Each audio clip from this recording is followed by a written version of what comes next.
I just feel like a cup of tea first thing in the morning is the best way to start the day. Am I right?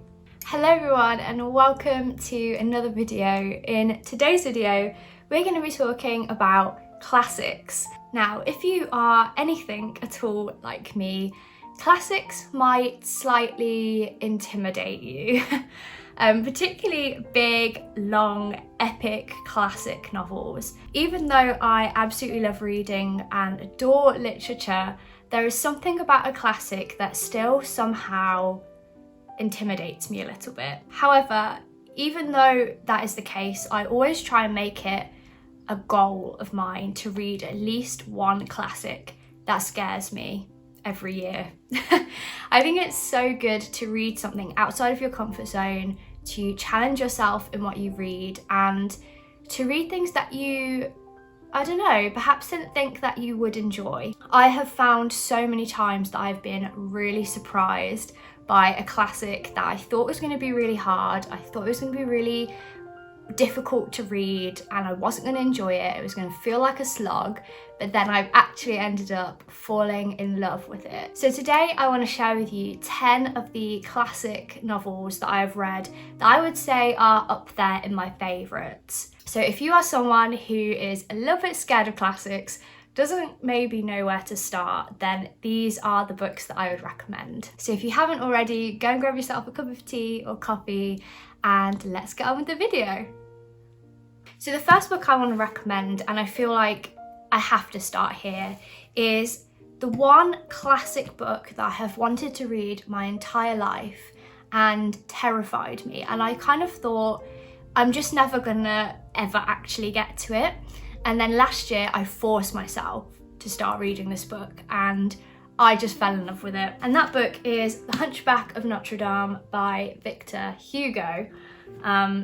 This is a really old copy that I found in a charity shop, and I didn't actually read it in this version because it's a really strange translation. A lot of it was actually left in French, which wasn't helpful because I can't read French.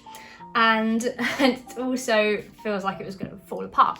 This is the perfect example of a classic that seems really intimidating but is actually quite accessible to read. And I do think that the key is reading the right translation of the book. So I'll put on the screen which translator or which edition I actually read. The second book I want to talk about is a bit more of a modern classic. I'm kind of mixing old classics and modern classics in one here.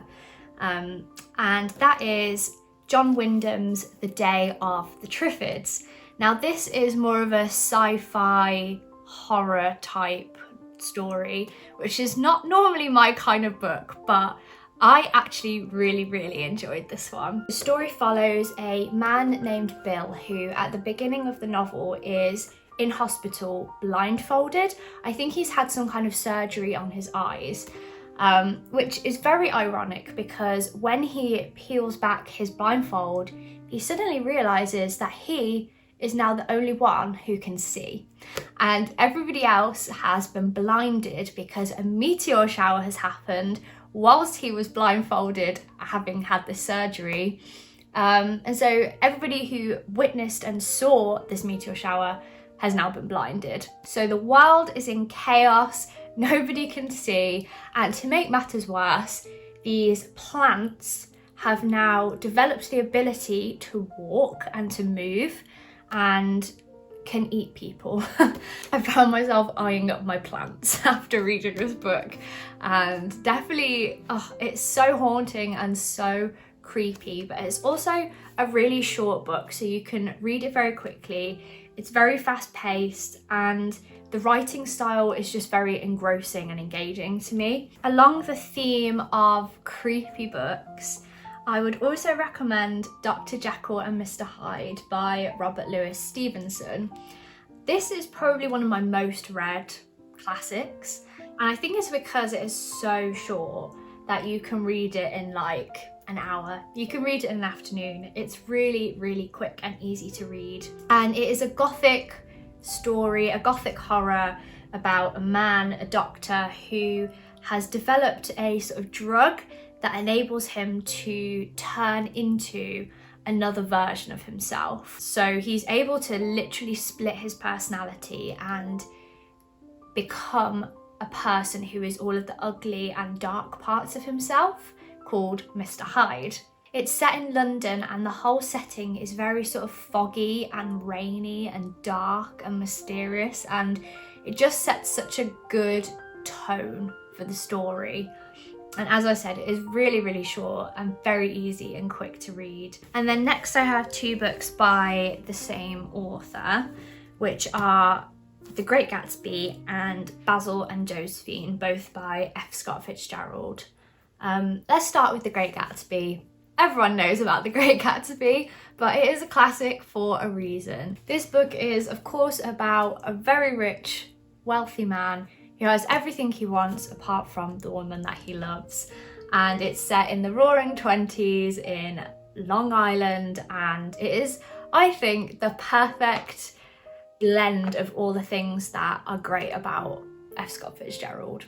I haven't read loads of his works, but I've read a few, and I think that there's definitely a reason why this is the book that gets studied in schools and famed and made into movies and just adored by so many.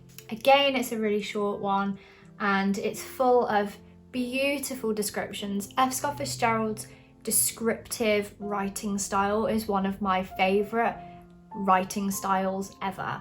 He just describes things so poetically and so beautifully. This copy itself that I've got here is the one that I use for blackout poetry, just because the words that F. Scott Fitzgerald uses are just words that I would never think to use. His language is so beautiful that I find it really inspiring to use this book for blackout poetry, to kind of absorb and learn the way he writes. So I think especially if you are someone who enjoys writing, this is, or any of Fitzgerald's books are such good ones for inspiration and exploring the English language. And then the other one by F. Scott Fitzgerald is Basil and Josephine, which I don't really think I've heard anyone ever talk about. But this book is actually a collection of short stories that he wrote, I think, for a newspaper. Yeah, the Saturday Evening Post. And so these are all little short stories that he wrote for this newspaper that have been collected together in a book.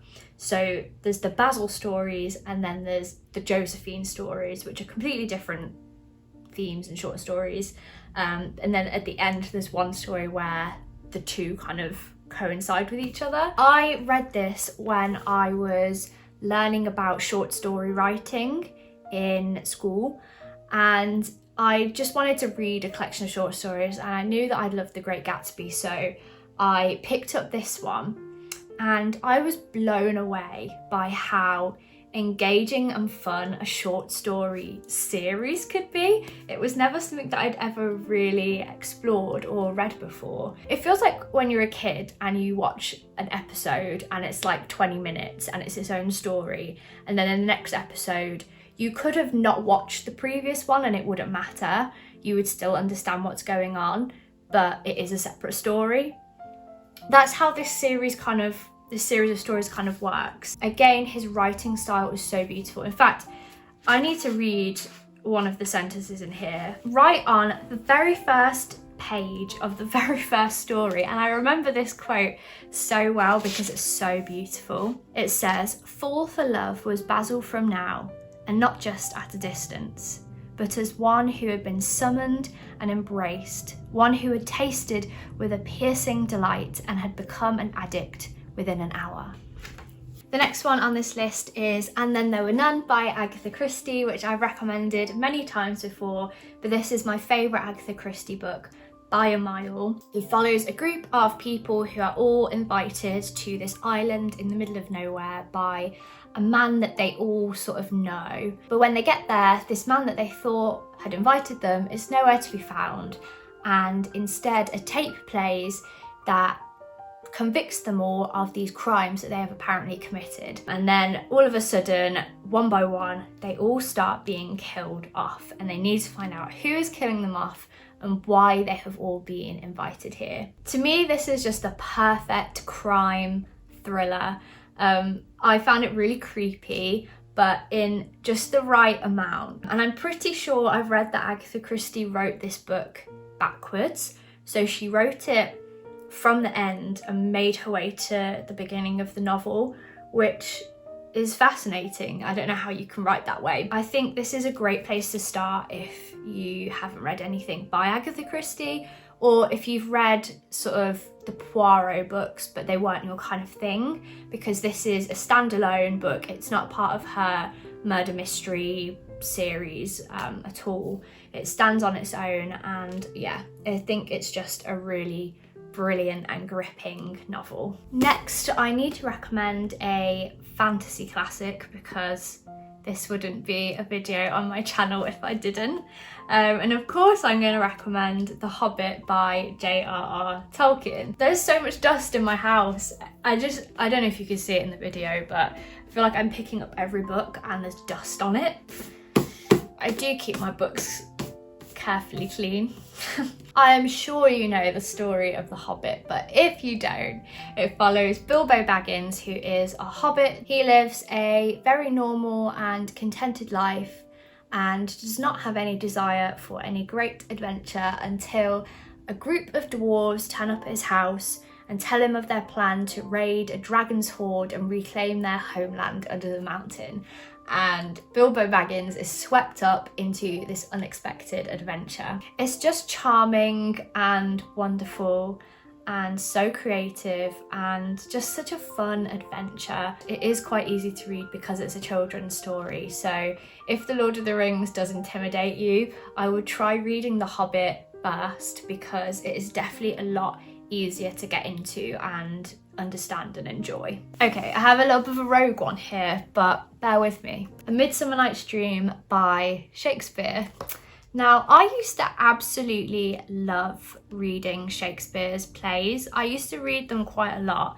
I say read, I always used to listen to audiobooks of them, because I feel like listening to Shakespeare's plays rather than just sitting and reading them makes them just come alive and make so much more sense. What is often quite a boring thing that you study at school becomes alive and exciting. And I think that probably my favourite that I have read or have listened to is A Midsummer Night's Dream. There's an enchanted forest, fairies, magical creatures, a man that turns into a donkey, a love square, and it's just funny and brilliant. If Shakespeare is something that scares you, or something that you studied at school and didn't understand and was not taught very well, I would really recommend finding a YouTube video. Pretty much all of them are on YouTube. Type in A Midsummer Night's Dream audiobook and play it, and if you have a copy of the book, read along. But even if not, just listen to it and it will come alive in a different kind of way to just simply reading the book and studying it. I then have a more recent read, which is Frenchmans Creek by Daphne du Maurier. Again, I've talked about this book a few times recently on my channel. It's a brilliant pirate adventure romance novel full of just fun and pirate ships and swashbuckling, is that the word? Swashbuckling adventure, set in Cornwall, which I absolutely love because that is where I live. It follows Donna, who needs to escape her life in, I think she lives in London at the start of the book, and so she goes to live in one of her husband's homes in Cornwall. When she gets there, she discovers that this pirate has been pillaging the land and stealing things from people's homes, stealing people's boats and ships and all sorts of things. And of course, she ends up encountering this pirate and a romantic adventure begins. This is not a book that takes itself too seriously. So if one of your fears around classics is that they're too serious and too heavy, then I think this is a good one because it's not heavy at all.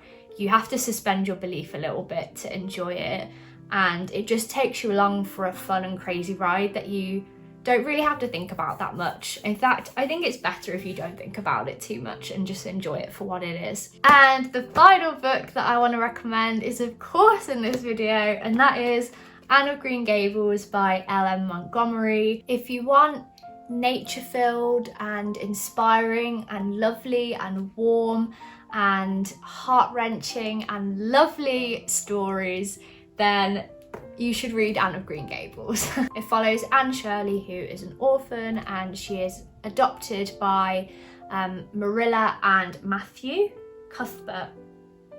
I think it's Marilla and Matthew. They are brother and sister who were trying to adopt a boy to help them on their farmland because they're getting older and they can't look after the land quite as well. However, due to a mix-up, they are given a girl, Anne, and the story is just about how they sort of fall in love with her and can't give her up, even though she's not really what they wanted. And the story is about Anne learning who she is and what her place is in this big world, her love for life and for the world around her, despite what she's been through, is just one of the warmest things to read. And they are all of the classics that I want to recommend in this video, particularly if you are somebody like me who struggles a little bit to read classics. I hope that you pick up one of these books and give them a try, or maybe another classic altogether. I'd love to know in the comments which classic books are your favourites, which would you recommend to me. So that is everything for this video. Thank you so much for joining me, and I'll see you very soon in the next video. Bye!